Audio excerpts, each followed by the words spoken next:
मुक्ति पाता है, मोक्ष पाता है। कमजोर व्यक्ति थोड़ी ना, कमजोर व्यक्ति तो जीता रहता है। आप देखो ना, पृथ्वी पर अगर किसी को स्थूल शरीर में भगवान माना गया, किसको माना गया? लोगों ने माना, अलग अलग समूह, राम, कृष्ण, बुद्ध, महावीर और चारों सम्राट। क्यों? संत रविदास जी की उपलब्धि नहीं हुई क्या? क्या ये बुद्ध से कम थे क्या? महावीर से कम थे क्या? राम से कम थे क्या? कृष्ण से कम थे क्या? उस परम स्थिति पे थे। क्यों इन्हें भगवान नहीं माना गया? बताओ, बोलिए क्यों नहीं माना गया? बताइए, जवाब दो। हाँ, ये तो बात। हाँ, वो सम्राट थे, राजकुमार पैदा हुए थे, तरीके से वो सामर्थ्यवान। वही मैं कह रहा हूँ, क्या रविदास, संत रविदास जी की स्थिति इन लोगों से कम थी क्या? आत्म उपलब्धि में तो इक्वल थे ना। फिर इन्हें क्यों नहीं भगवान माना गया? सही। और इनके समाज वाले भी बुद्ध को अपनाए, बुद्ध को अपनाए, इनको, इनके समाज वाले तो इनको अपनाना चाहिए। इस परम स्थिति पर आपके समाज का व्यक्ति पहुंचा। समझना इस बात को, मेरे लिए समाज का कोई महत्व नहीं। सामर्थ्यवान आदमी, चार को भगवान माना गया, क्यों? और लोगों को क्यों नहीं माना गया? वाल्मीकि तो ब्रह्म समान हो गए। क्या बात है? वाल्मीकि को तो ब्रह्म समान हो गए। अगर देखा जाए तो कृष्ण, राम, ये बुद्ध, महावीर से भी ऊपर चले गए, ब्रह्म समाना। वाल्मीकि भय ब्रह्म समाना, ब्रह्म समाना और किसी को नहीं बोला गया। भगवान बोला गया है, महात्मा बोला गया है, किसे बोला गया है बताओ? वाल्मीकि भय ब्रह्म समान, ब्रह्म के समान हो गए।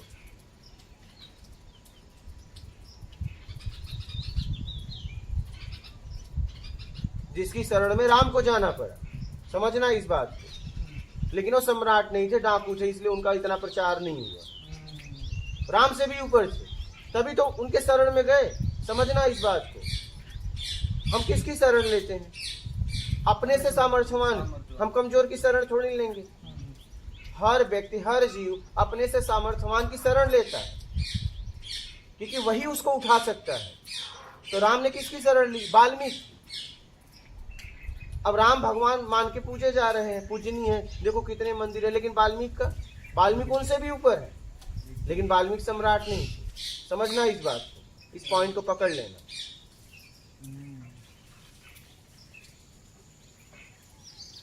वाल्मीकि सम्राट नहीं थे, ब्रह्म के समान हो गए। और ये सम्राट थे, इनका प्रचार ज्यादा हुआ। उपलब्धि तो बहुत लोगों की हुई, चारी को क्यों भगवान माना गया? उपलब्धि तो बहुत लोगों को हुई। रामकृष्ण परमहंस, रमण महर्षि, बहुत हैं, बहुत ऐसे संत ज्ञानेश्वर जी, बहुत ऐसे हैं। देखो आप, इनको ही क्यों भगवान माना गया? भगवान की स्थिति पे तो ये लोग भी पहुंच गए थे। तो फिर कितने हुए? तुकाराम जी बहुत हुए। बोलो।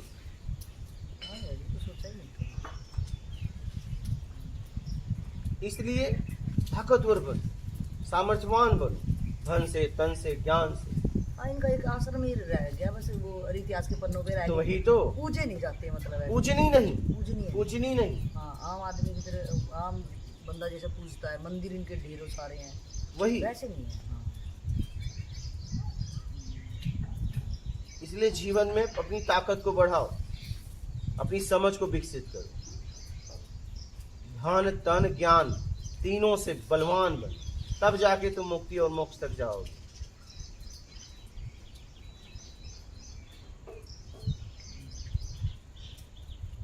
समझ रहे हो?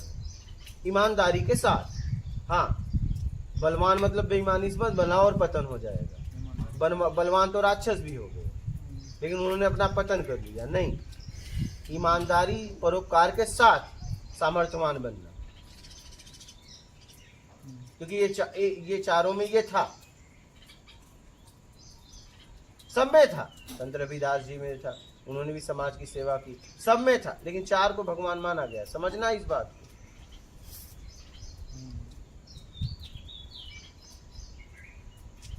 अरे भाई, राम वशिष्ठ के शरण में गए तो वशिष्ठ जरूर राम से श्रेष्ठ होंगे ना। समझना इस बात को। कृष्ण जिसकी शरण में गए, जरूर कृष्ण से वो योग्य होंगे, तभी तो शरण में गए। तो वो क्यों नहीं पूजनी हुए? पूजनी तो वो भी है, जिसको कृष्ण ने पूजा, राम ने पूजा, वो तो इनसे ज्यादा पूजनीय है। समझना इस बात से। ये हम लोगों ने किसको पकड़ा? राम को, कृष्ण को, किसी ने महावीर को, किसी ने बुद्ध को, लेकिन राम जहाँ पे गए, कृष्ण जहाँ पे गए, उनको नहीं पकड़े। इनसे ज्यादा ताकतवर वो है, लेकिन ये राजा थे, वो राजा नहीं थे। बात बस इतनी सी।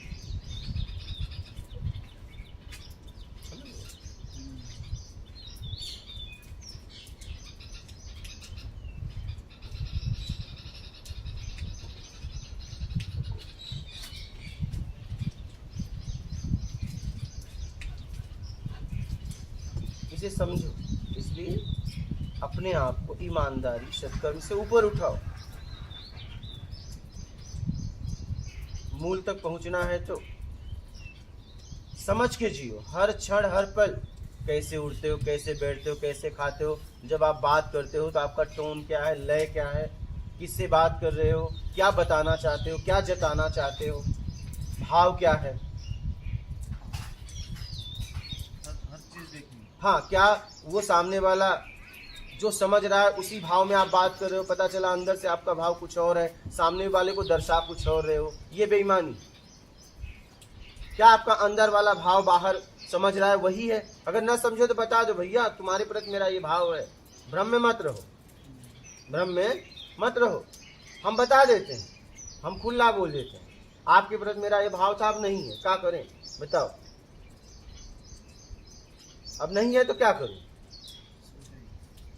एक लड़का था, उसे 2 दिन से समझा रहे थे, भैया महागुरु आया था, एक काम करो, बातचीत ना करो। उठा, देखा 2 दिन, 1 दिन समझाया, अब वो बात कर रहा था, उनकी बात खत्म। मैं बोला तुमको बोल रहा था भैया ना कि मत बात किया करो, यहाँ मना है। बोले ऐसा है, कल चला जाऊंगा। बोला कल क्यों जाओगे, आज जाओ।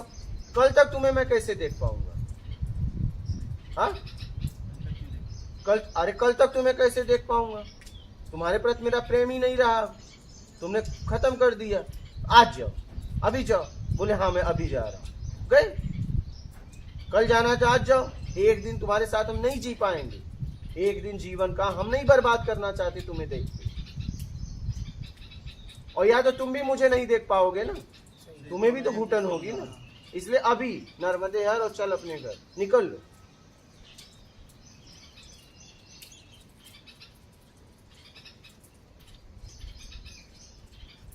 एक दिन हम अपना क्यों बर्बाद करें तुम्हारे लिए? तो कहने का मतलब है उठना, बैठना, बोल चाल, हर समय सचेत रहो। हर समय मतलब हर क्षण, तभी आप अपने आप को साध पाओगे, अपने आप को निकाल पाओगे। क्या करते हो, कब करते हो, हर पल, हर क्षण किस भाव से कर रहे हो, क्या भाव बन रहा है, सामने वाला क्या कर रहा है, तुम क्या कर रहे हो, किस भाव से कर रहे हो, टोन क्या है बोलने का, हर समय जांचना पड़ेगा, तभी आपका स्तर उठेगा। नहीं तो बस ऐसे घूमते रह जाओगे हर समय, मतलब हर वक्त। और ये काम आपका है, किसी और का नहीं है, क्योंकि किस टोन में बोलते हो, किस भाव में बोलते हो, वो आपको पता है। कभी कभी आपका अंदर का टोन बहुत अग्रेसिव रहता है, लेकिन बाहर दिखाते में बहुत सरल है, लेकिन सामने वाला पकड़ लेता है अगर वो उस स्तर का है तो। लेकिन वो भी आपको नहीं बताएगा, क्योंकि आप झूठ बोल रहे हो, तो वो क्यों तुम्हें बताए? वो तो हर भाव को पकड़ रहा है। अगर कोई शिक्षक है तो हर प्रश्न के उत्तर को समझ रहा है, तुम गलत लिखे कि सही लिखे। अगर वो शिक्षक है तो विद्यार्थी को नहीं पता है, ये गलत होता तो लिखता ही नहीं हो। उसे पता है मैं सही लगाया हूं, लेकिन वो देखते ही समझ गया गलत क्या। तो ऐसे ही देख, शब्द सुनते ही समझ में आ जाते हैं तुम बोल कहाँ से रहे, तुम्हारी शब्द में मिलावट है कि नहीं है, वो व्यक्ति पकड़ लेता है। उस स्थिति में है तो, अपने आप में है तो।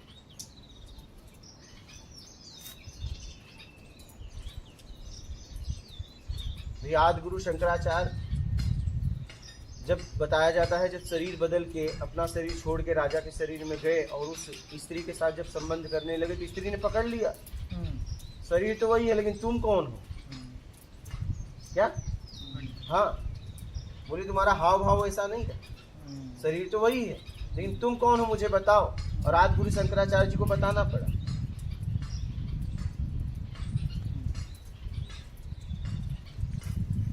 ये समझ में आ जाता है कि उसके पति का हाव भाव अलग था, अलग से। तो हाव भाव से पकड़ लिए, बोले शरीर तो वही है, तुम कौन हो? तुम वो नहीं, तो तुम्हारा सब हाव भाव, छूने का तरीका, बैठने का तरीका सब बदल गया है, तुम कौन हो ये बता दो। तो उन्होंने बताया, तो सब समझ में आ जाता है। इसीलिए मैं आप लोगों को कहता हूँ हर वक्त सचेत रहो, हर क्षण, हर पल।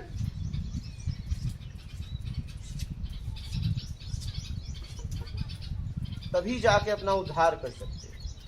और ये आपको करना है, क्योंकि आप अपने साथ हमेशा, एक आदमी आपके साथ कितना रह सकता है? 1 घंटा 2 घंटा, आपको कितना ख्याल रख सकता है भाई? क्योंकि आप अपने शरीर में हो, आप अपना ख्याल रख सकते हो, वो कितना टाइम रखेगा? इसलिए ये काम आपको करना है, ये कार्य आपको करना है, अगर उद्धार करना है तो।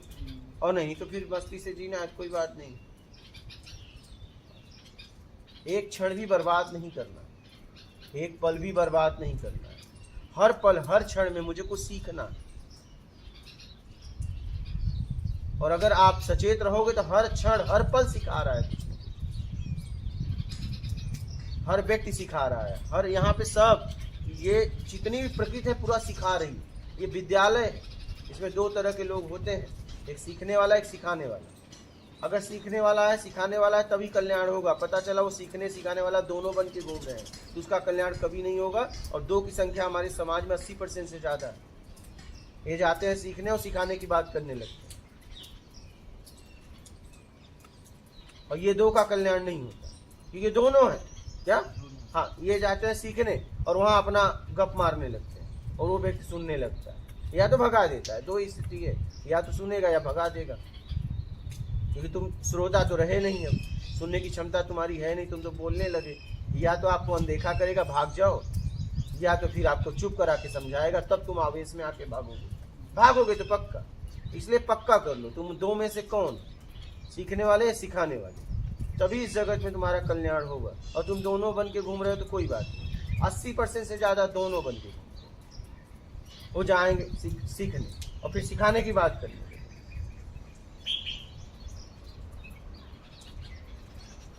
वो उसकी सरलता को, सहजता को, वो मतलब कुछ और समझ बैठते। उनको लगता है कि यार इससे ज़्यादा टैलेंटेड तो मैं हूँ, इससे ज़्यादा तो ज्ञान मेरे पास है, ये तो बेकार आदमी है, ऐसा लगने लगता है। और वो हंसता रहता है, अंदर ही अंदर हंसता रहता है, ऐसा लगता है बहुत। रामकृष्ण परमहंस ऐसे बैठे थे, एक डॉक्टर आया, बोला एक फूल तोड़ के लाओ। गए फूल तोड़ के ला के दो, उनको लगा माली है, बाद में उन्हें बहुत पछतावा हुआ। तो ऐसे लोग बड़े सरल होते हैं। आप ये ध्यान रखना, खानदानी रईस हो गए, समझ रहे हो, खानदानी रईस हो गए, और उस अपने आप में रहने वाला बहुत सरल होता है। बहुत सरल मतलब बहुत, तुम्हारा नौकर भी उतना सरल नहीं होगा। और जब तुम उसके पास रहने लगोगे तो कहोगे यार इससे ज्यादा टैलेंट तो मेरे पास है, इससे ज्यादा तो मुझे ज्ञान है, तो उसे धीरे धीरे छोड़ के जाने लगता है। बहुत कम लोग उसके पास आखिरी में बचते हैं, और आखिरी में बचने वाला का उद्धार हो जाता है। उसके पास बहुत कम लोग बचते हैं, भीड़ खूब आती है लेकिन बचते बहुत कम लोग, क्योंकि वो एकदम सरल होता है।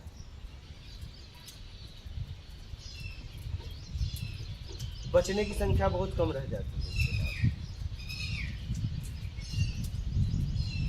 क्योंकि वो इतना सरल ही होता है। लगता है इससे ज्यादा मैं इससे ज्यादा तो मुझे जानकारी है, ये क्या जानता है, इससे ज्यादा टैलेंट तो मेरे पास। तुम्हारे पास टैलेंट है पेड़ तक का, क्या बस, इससे ज्यादा टैलेंट नहीं है। तुम्हारा जितना भी टैलेंट है, पढ़ाई लिखाई, ये जितना भी है तुम्हारे पेट तक टैलेंट है। यहाँ पेट के ऊपर की बात हो रही है, यहाँ शरीर के ऊपर की बात हो रही है। तुम्हारे पास जितना भी टैलेंट है शरीर को सुरक्षित रखने के लिए, यहाँ शरीर के ऊपर की बात हो रही, वो उसके पास, वो उसके पास। तो तुम उसके पास रहने लगो भ्रमित हो जाओगे, क्योंकि वो बाहरी जगत के चक्कर में पड़ा नहीं, तो उसे वो सबका नॉलेज है नहीं, जानकारी है नहीं, तो और तुम्हें अच्छा है तो तुम सोचोगे यार इससे अच्छा तो मुझे होता है। यही हो गई गड़बड़ी। तुम आए थे शरीर से परे होने, तुमने शरीर को ही पकड़ लिया। तुम खुद आए थे उसके पास शरीर से पार होने के लिए, पेट से पार होने के लिए।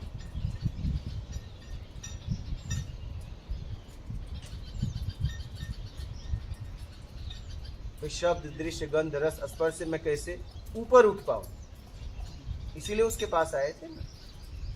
और तुम जाके वहां अपना टैलेंट बता देते हो, वही हो जाती है गड़बड़।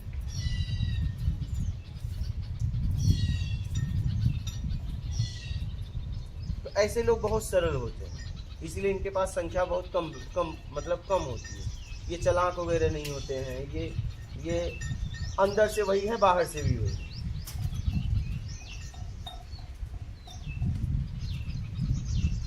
ये लोग तो ऐसे होते हैं कि इन्हें जैसे चाहे वैसे रख दो, लेकिन प्रेम से। हाँ, प्रेम से। हाँ,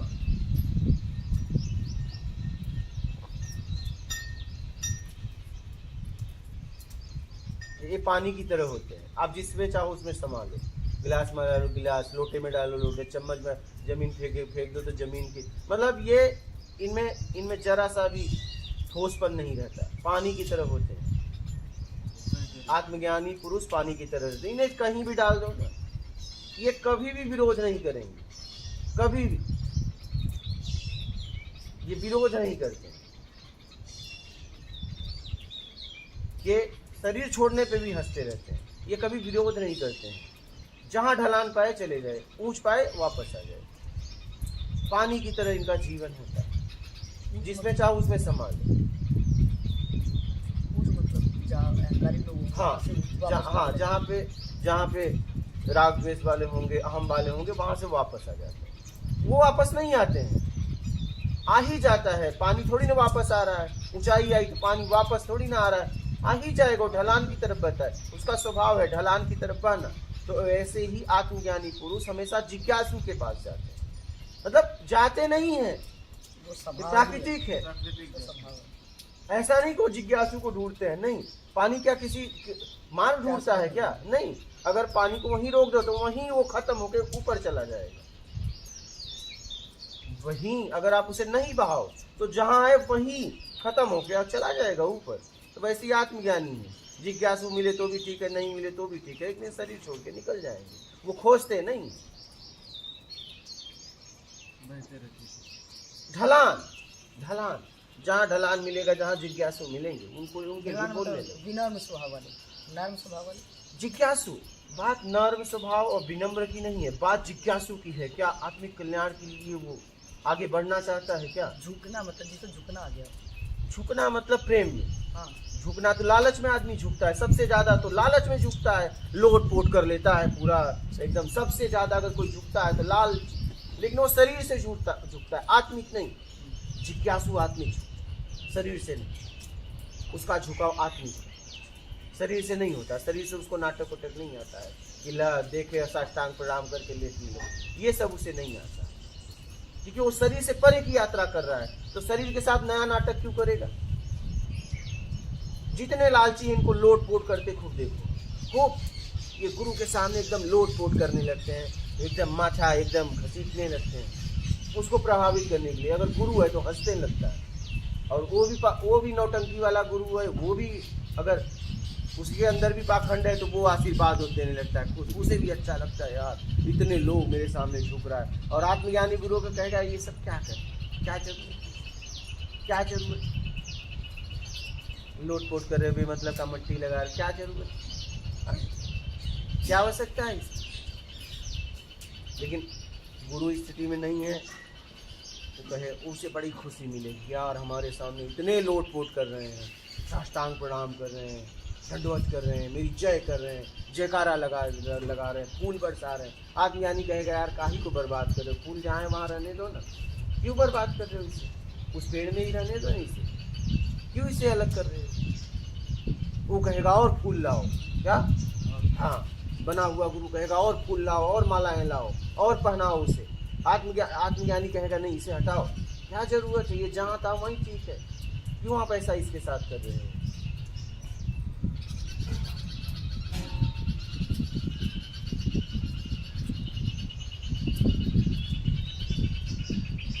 आत्मज्ञानी को कह दोगे तुम्हें कुछ नहीं आता, कहेगा हाँ ठीक है, कभी भी सिद्ध नहीं करेगा, वो सिद्ध करता ही नहीं, हाँ ठीक है। लेकिन अगर बना हुआ है तो वो तुम्हें सिद्ध करेगा। कैसे क्या बात कर रहे हो, आता है मुझे, मैं तुम्हें सिद्ध करता हूँ ना, कई प्रमाण देगा। आत्मज्ञानी तुम्हें कभी प्रमाण नहीं देगा, तुम उसे कुछ भी कह के आ सकते हो, हंसते हो, वो सुन लेता है। यही आत्मज्ञानी के लक्षण है। वो सिर्फ उसे उसके साथ धोखा भी कर दो, तुम्हें देख के हंसता ही रहेगा। भाव क्या होता है मुझे आत्मज्ञानी भाव क्या होता है? इतना धोखाधड़ी किया, बहुत सारे को मारा भी गया। सर राग द्वेष कुछ होता ही नहीं है, मतलब राग क्यों नहीं आती? उसमें राग द्वेष दोनों नहीं आता, उसे पता है क्या करोगे, चलो तुम अपने कर्म से मुक्त तो हो रहे हो, कोई बात नहीं, कुछ लेन देन है पूरा हो रहा है, कोई बात नहीं। तुमने सही जगह धोखाबाजी की, कम से कम तुम्हें प्रक्रिया तो नहीं दिया गया, कोई बात नहीं। कहीं कहीं देते ना, चलो यहीं देते जाओ।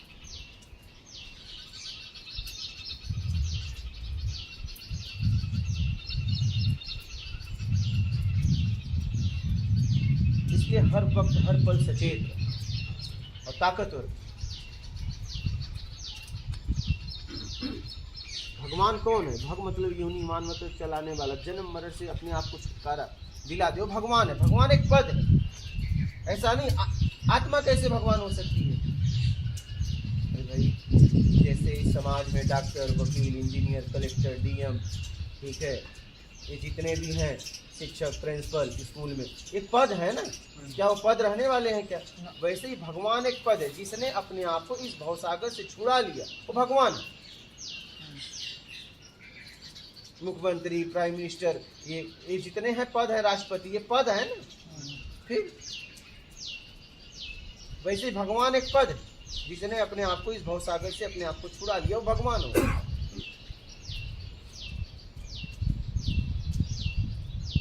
बात समझ रहे? ये पद है।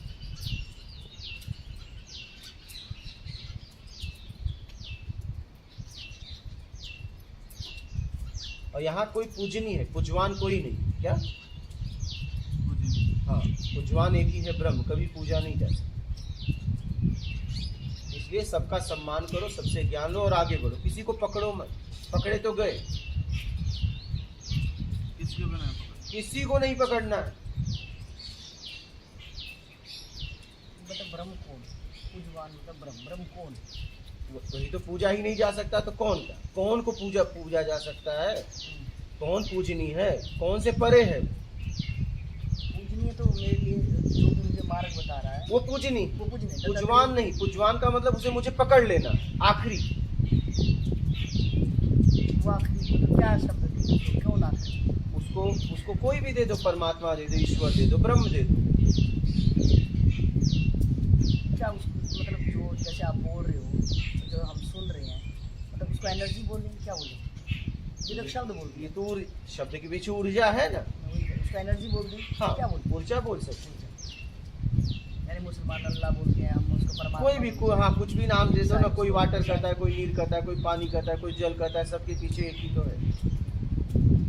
तो मतलब हमने जो ये एनर्जी है, हाँ, तो इसको पकड़ना है ना? नहीं, हाँ। इस एनर्जी से भी परे जाना है। इस एनर्जी के पीछे कोई है? जिस एनर्जी को हाँ भेज रहा है। हाँ, इस एनर्जी के पीछे भी कोई है। एनर्जी नहीं पकड़ना, एनर्जी का उपयोग करके जाना, निकलना। नहीं, आपका था एक पूजनीय, एक पूजवान। एक पूजनीय है, एक पूजवान। पूजनीय से मैं समझी जो जहाँ से भी मुझे कुछ सीखने को मिल हाँ। रहा है, मतलब मुझे ये टारगेट बनाना है कि मुझे यहाँ से निकल जाना है। निकलना कहाँ पे है? जो ये एनर्जी है, जो जिसके सारे में अभी बोल रही हूँ, ठीक है, जिसके सारे ये मेरा हाथ निकल रहा है, इसको कोई देने वाला है, वो पूजवान है। इस एनर्जी को, ये बोलने वाली ताकत को, इस हाथ को उठाने वाली ताकत को कोई मुझे किसी से, मैं जैसे पंखा चल रहा है तो बिजली कहीं से आ रही है, कहीं से आ रही है। कहीं से आ रही है, तो आपके लिए अब जो वो देखना जहाँ है से कि बिजली कहाँ से आ रही है। हाँ, डायरेक्ट तो उसी में से नहीं आएगी आपके घर वाली बिजली। हाँ, ये ट्रांसफार्मर जहाँ पे भी होगा, जहाँ वहीं से तो आएगी। हाँ, वहाँ पहुँचोगी, फिर वहाँ के भी आगे जाना वहाँ से पड़ेगा, रहेगा, मतलब वहाँ से main आगे जा- जाना। हाँ, सही है। वो तो एक मेन केंद्र कहीं पे और भी मेन होगा। 33,000 में जाओगे, फिर 33,000 से परे प्रकृति में चला जाना पड़ेगा कि बिजली प्रकृति से आ रही है। हाँ मतलब लास्ट में जो चीजें पानी से बन रही है, हाँ। डैम है, जो भी उसमें इक्विपमेंट लगे हैं मतलब हाँ, पानी भी तो एक निमित्त है ना घूमने का, हमें समझिए खींच रहा है कहीं से। लास्ट में हमने बनाने वाले वो निमित्त थे और जो चीजें लग रही हैं वो लास्ट में प्रकृति के संग्रह से वो हो रही है। तो मतलब मेरा ये कहना है एक पूजनीय मतलब मुझे जो भी मार्ग बता रहा है। पहले मैं ये बताऊँ कि मैंने टारगेट और मैंने दुनिया को देख के आज ये समझ में आ गया, इस पॉइंट पे हम खड़े हुए कि यहाँ कुछ भी नहीं है, यहाँ हम अपने कर्मों के द्वारा भेजे गए हैं यहाँ पे। और आज संसार के लथेड़े खा के हम इस पॉइंट पे आ गए कि संसार में जो हमें लग रहा था ये सब भूल गया, ये तमाशा है और एक दिन यहाँ से निकल जाना है, मतलब पशुवत जिंदगी जी रहे हैं। लेकिन आज मुझे समझ में आया कि ये लाइफ को यहीं छोड़ते हैं, जैसे माता बुद्ध को बहुत जल्दी समझ में आ गया है ना। तो आज वो चीज़ें किसी साधक को समझ में आएगी कि ये तो मैंने उल्टा एक किताब पढ़ ली है जो कि मुझे उल्टी समझ में कभी आने वाली भी नहीं है। आज वो इस पॉइंट पर उसने सीधी कर लिया। अब आपका आया कि एक पूजनीय है, एक पूजवान। पूजनीय जो मेरे को इस समझ को देने के लिए बहुत लोग आए होंगे, जैसे दत्तात्रेय जी किस गुरु बनाए उन्होंने कि वो किसी से भी सीख लेते थे।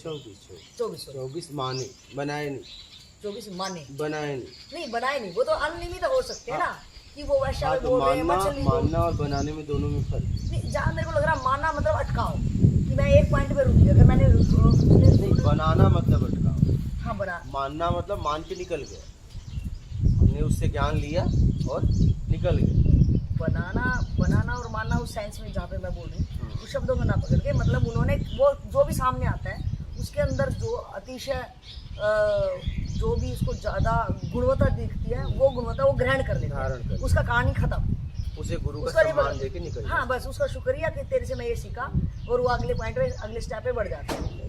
तो पूजनीय मैं समझी जो मुझे जहाँ से मुझे गुणवत्ता मिली और मैंने वो ग्रहण की, उसका शुक्राना और हम चले आगे। अब आपका है पूजनीय, मैं जहाँ तक समझी यही है मेरे लिए पूजनीय। अब आपका पूजवान, तो पूजवान का मतलब क्या, मैं जहाँ तक समझी कि जो ये एनर्जी फ्लो कर रही है, जो आपके मुखारबिंद से शब्द निकल रहे हैं, हम श्रोतागण उसको ग्रहण कर रहे हैं। जो किसके सारे कौन बोल रहा है, किसके सारे कौन सुन रहा है, यहाँ बोलने वाले और सुनने वाले को कौन एनर्जी भेज रहा है, क्या मैं उसको परमात्मा बोलूँ?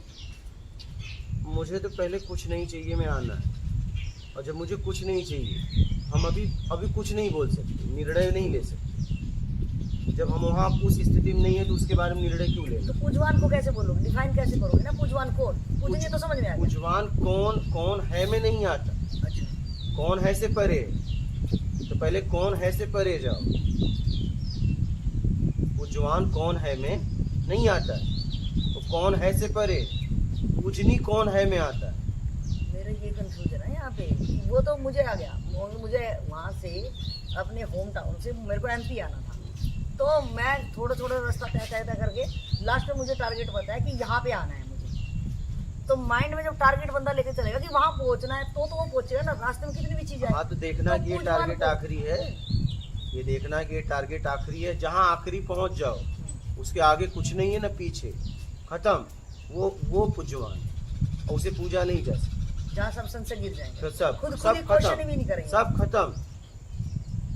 तो इस एनर्जी को क्या बोलोगे, मैं इस एनर्जी को क्या सिर्फ बोलूं? एनर्जी, और सिर्फ क्या एनर्जी। एनर्जी तो एनर्जी, पत्ते को पत्ता बोलेंगे और क्या बोलेंगे, सिर्फ पत्ते एनर्जी का किस तरीके से उपयोग करो, निकलो, एक एनर्जी है, ऊर्जा है।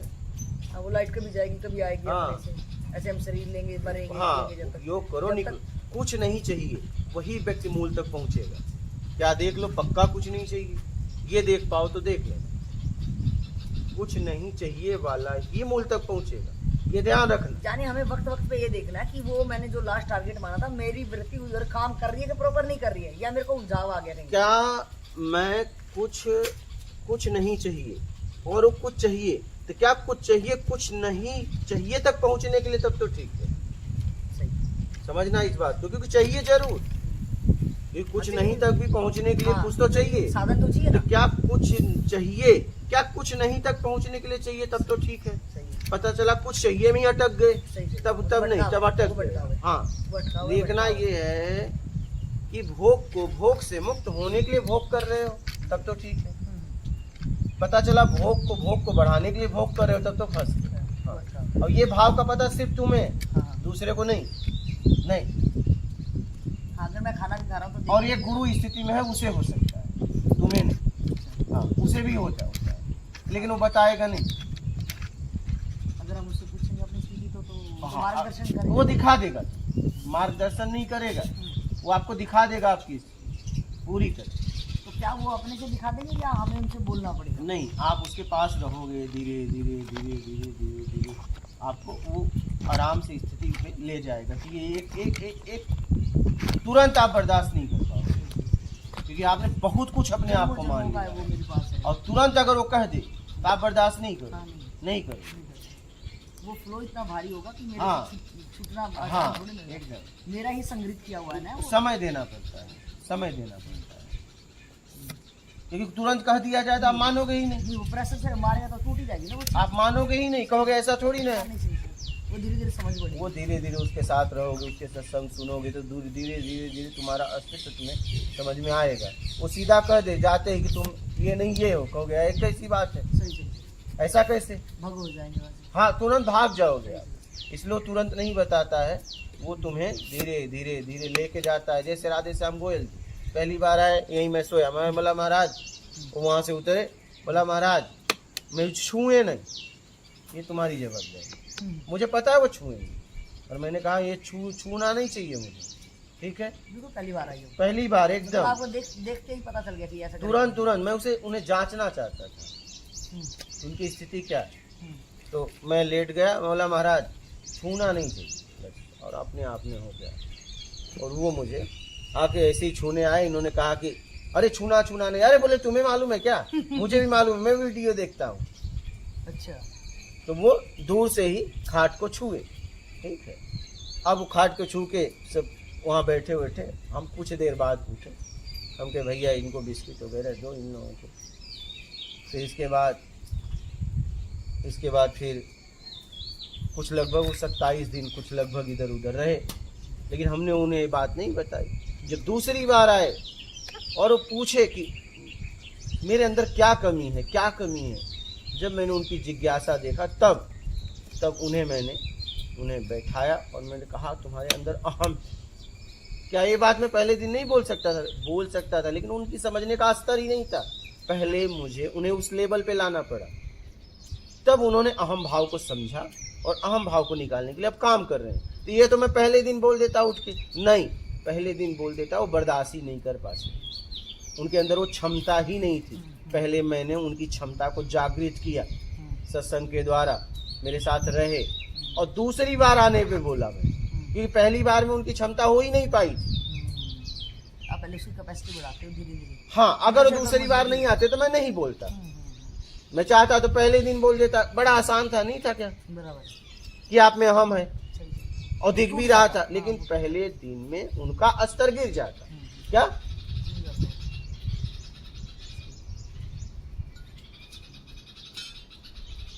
पहले मैंने उन्हें समझने की क्षमता दी। क्या तो ये जो ये लेन देन है, जैसे आपने उनके अंदर जो चीज़ था वो आपने भाप भी ली, स्टार्टिंग में ही आपने भाप लिया है ना, उसके बाद आपने थोड़ा वक्त दिया, तो आपने बोला कि तो ये गुरु अकेला काम करता है या ये साधक को भी? नहीं, वो उसकी भी जिज्ञासा है ना, दोनों बराबर काम करते हैं। उसकी भी जिज्ञासा। उनके साथ 3 लोग और आए थे, 4 लोग आए थे, हमें औरों को तो थोड़ी नहीं जाते, हमारी नजर सिर्फ उन पे थी।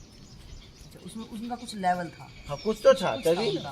और इधर से आप उसी को चूज और भी, हाँ, जो आगे बढ़ना चाहेगा थोड़ा, जिनकी जिज्ञासा है, हाँ, हम जिज्ञासा को पकड़ते हैं। कोई भी गुरु शिक्षक आप भी कुछ करते हैं तो जिज्ञासु को पकड़ते हैं ना।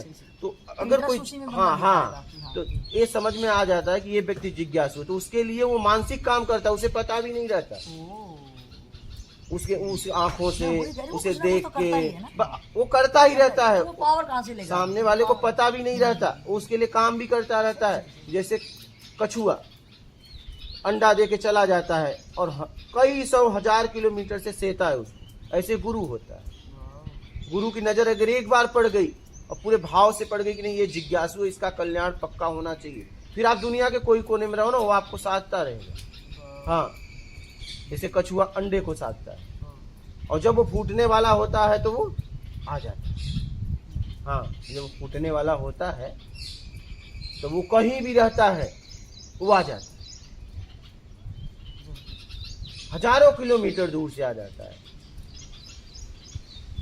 ऐसे ही गुरु होता। वो चाहिए भी नहीं ना, नहीं, उसे क्या कुछ चाहिए, चाहिए भी उसे नहीं, क्या वो चाहिए। कितनी मेहनत करता है उसकी। हाँ,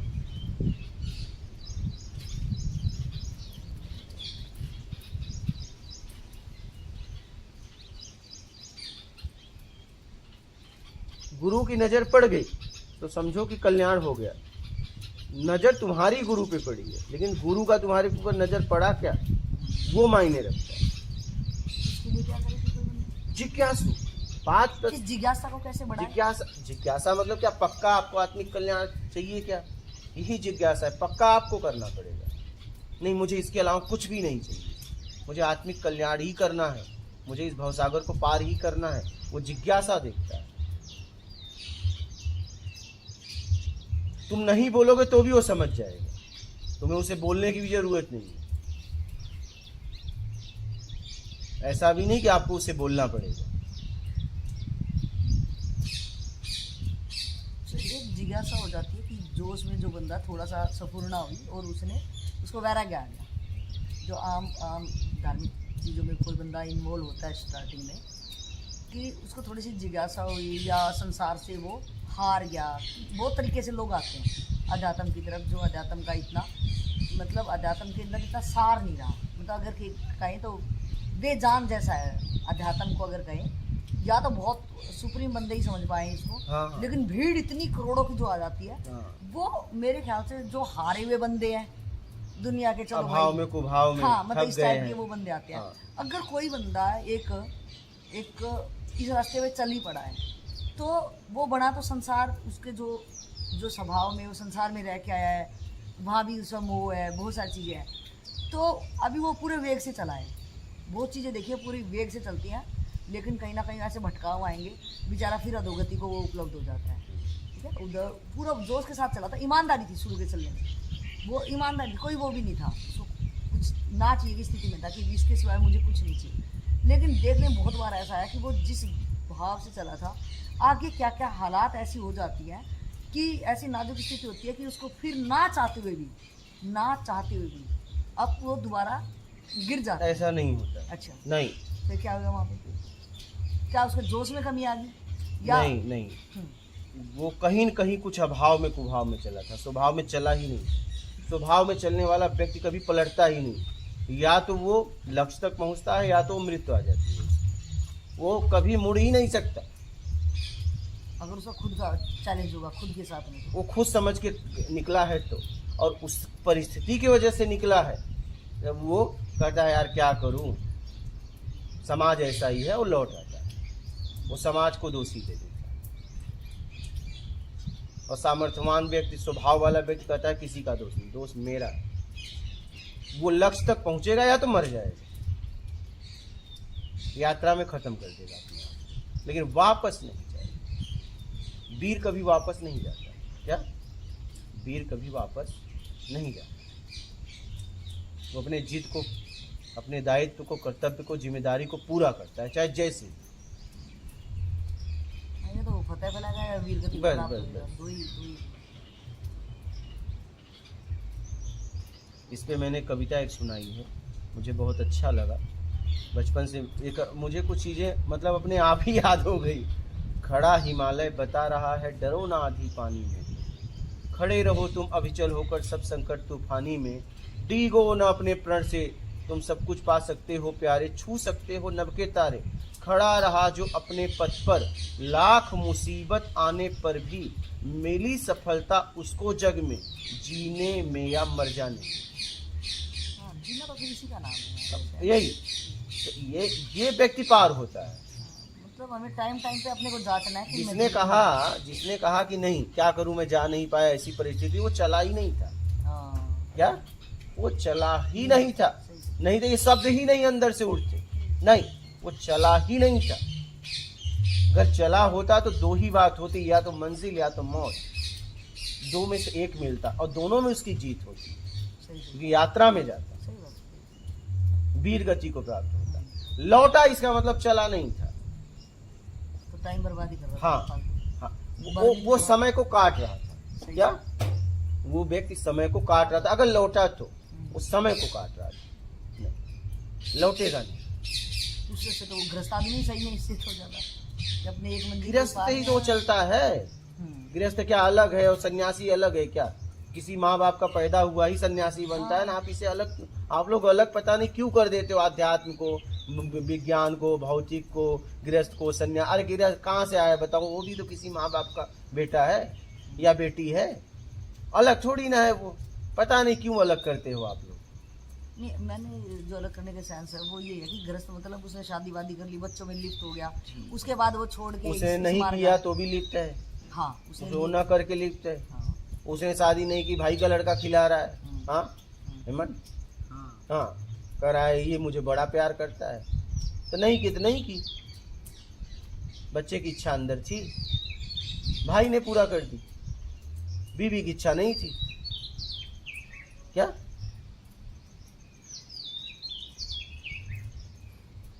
भाई द्वारा पूरा हो गया। उसके भाई के बच्चे को उसने अपने बच्चे बना ली। बीवी नहीं चाहिए था उसको, बच्चे चाहिए था। हाँ, इस तरीके से वो फंसागर में फंसता है।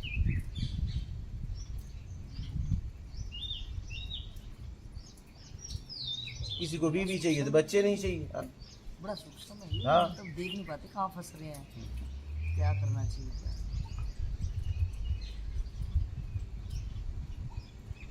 इसलिए तो कहता हूँ सचेत होकर, समझ समझ कर आगे। क्या हर वक्त हर क्षण किस टोन में आप क्या बोल रहे हो, किसके साथ बात कर रहे हो। क्योंकि भ्रम होने में देर थोड़ी लगता है। कि सामने वाला बड़ा सरल होता है। भृगु ऋषि ने कहा कि अरे कैसे क्रोध नहीं आएगा। विष्णु भगवान को गए, बोले चलो हम इनके सीने पे लात मारते हैं। उन्होंने लात मारी, बोले प्रभु कहीं चोट तो नहीं आई। तो ये है सामर्थ्यवान की सरलता। सामर्थ्यवान व्यक्ति बड़ा सरल होता है। वो अगर आपको हाँ किया तो फिर उसकी प्राण ले लो ना, और ना किया तो उसके सामने खड़े भी नहीं हो सकते। वो हाँ या ना में जीता है। तो बोले प्रभु तुम्हें कहीं चोट तो नहीं आई। देखिए, और जबरदस्त है। हाँ उनकी इष्ट है।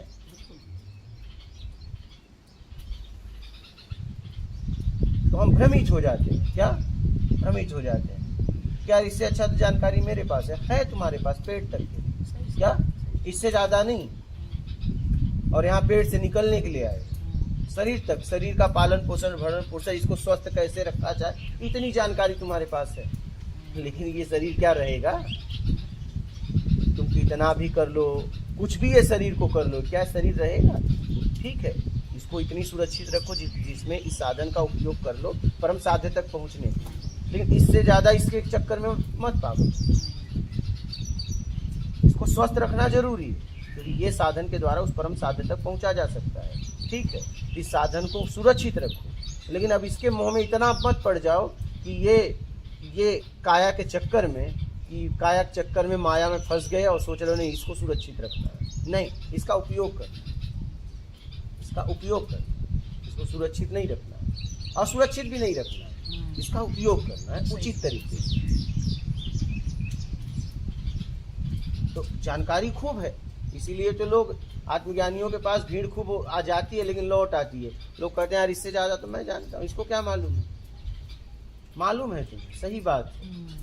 खूब बहुत ज्ञान है, खूब शास्त्रों वेदों उपनिषद खूब ज्ञान लिए हो, खूब बढ़िया पैसा कमा से, खूब पेट तक की जानकारी खूब है तुम्हारे पास, शरीर तक की जानकारी खूब है, लेकिन उससे नहीं कुछ होगा। उससे पार उसके पास है, वो उसी को देता है। शब्द दृश्य गंध रस से निकलना चाहते हैं, उसको वो ज्ञान देता है। फिर वो ज्ञान के साथ उस ऊर्जा में ज्ञान देता है। वो मानसिक भी आपको सपोर्ट करता है, आपको पता भी नहीं चलता है, आपको पता भी नहीं चलता है। वो मानसिक भी आपको सपोर्ट करता है।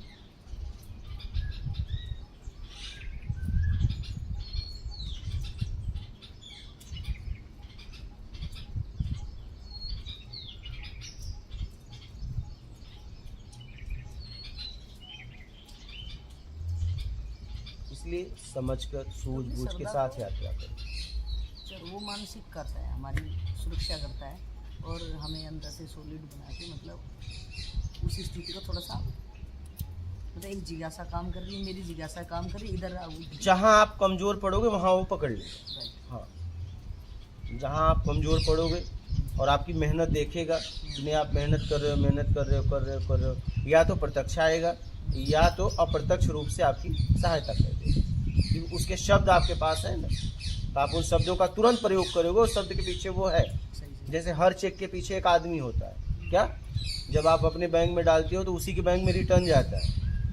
अगर वो चाहे तो रोक सकता है। उसके लिए बहुत आसान है कि आपको चेक दिया और तुरंत चेक का नंबर दे के बोले ये चेक आए तो पास मत करना। अब आपका चेक नहीं पास होगा। क्या? नहीं होगा। और ये काम कुछ ही मिनट का है, नहीं तुम चेक लेके घूमते रह जाओगे। हाँ, पास नहीं होगा। गुरु के हाथ में है, ज्ञान दे दिया तो आप ये ना समझो कि आप उससे जरा सा इधर उधर करके आप उसका उपयोग करोगे, नहीं कर पाओगे। पूरा खत्म। उसे बस हाँ कि जब तुझे जरूरत पड़ेगी, जिस दिन तुम्हें जरूरत पड़ेगी उस दिन तुम भूल जाएगा। अच्छा, और उस दिन वो भूल गया। जब तक लोगों की जरूरत थी उपयोग किया। मेमोरी पे भी कंट्रोल कर लेते हैं, हर चीज पे वो कंट्रोल पूरा। अरे मैं कह रहा हूँ सामान्य आदमी देख लो ना, आप चेक दीजिए किसी को, आप चाहो तो तुरंत बैंक में ये चेक पास मत होने देना। नहीं, आप एंट्री करा दिया, वो आएगा, पास ही नहीं होगा। हाँ, आप तुरंत रद्द करा दिए तो आप सोचे कि नहीं गुरु से हम ज्ञान लेके चले गए और उसका समाज में दुरुपयोग करेंगे, नहीं, काम ही नहीं करेगा ना।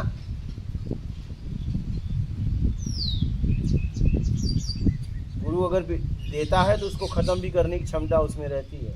आप ये ना समझो उसके ज्ञान का दुरुपयोग कर लोगे, उसमें ये क्षमता भी होती, खत्म कर देगा। जाओ, खत्म। क्योंकि शब्द रहेंगे, ऊर्जा नहीं, चेक रहेगा, अमाउंट रहेगा, साइन रहेगी। अब वो तो साइन भी असली रहेगी, साइन भी नकली नहीं है कि यार साइन गड़बड़ कर दो ना भजे। वो साइन भी पक्का, सब कुछ करके पक्का दिया है। लेकिन तुमने जरा सा उसे उजरदशा से बात की, उसने एक फ़ोन किया, बोला काम करो मेरे बैंक में चेक आए ना, मत ट्रांसफ़र क्लियर मत करना, ट्रांसफ़र मत होने देना। बस बात खत्म हो गई। तुम जाओ डालो ना। अब डालने पे क्या होगा पता है? 300-400 और कट जाए। हाँ। क्या?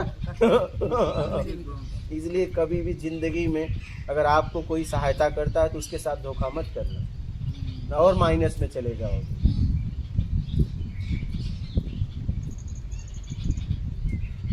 तो उसके साथ धोखा करने पे तुम और गिर जाओगे।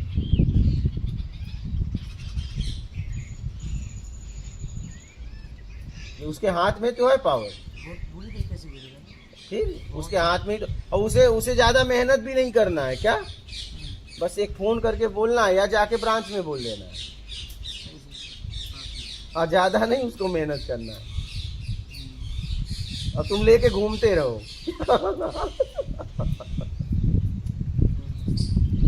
ऐसे ही जहाँ से ज्ञान लो वहाँ पे समर्पण रहना बहुत जरूरी है। नहीं तुरंत गए, पहले से भी ज्यादा बदतर चले जाएगा। हाँ, ज्यादा जबरदस्त। वही ज्ञान आपको अशांत देने लगेगा। क्या? आपको अशांत करने लगेगा। वही ज्ञान, उसी का ज्ञान घुटन देने लगेगा।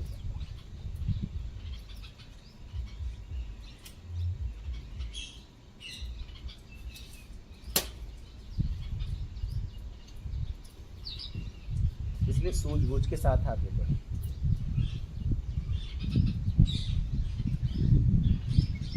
बोलिए, और किसी का प्रश्न है? हाँ महाराज, और सूझबूझ के साथ आगे,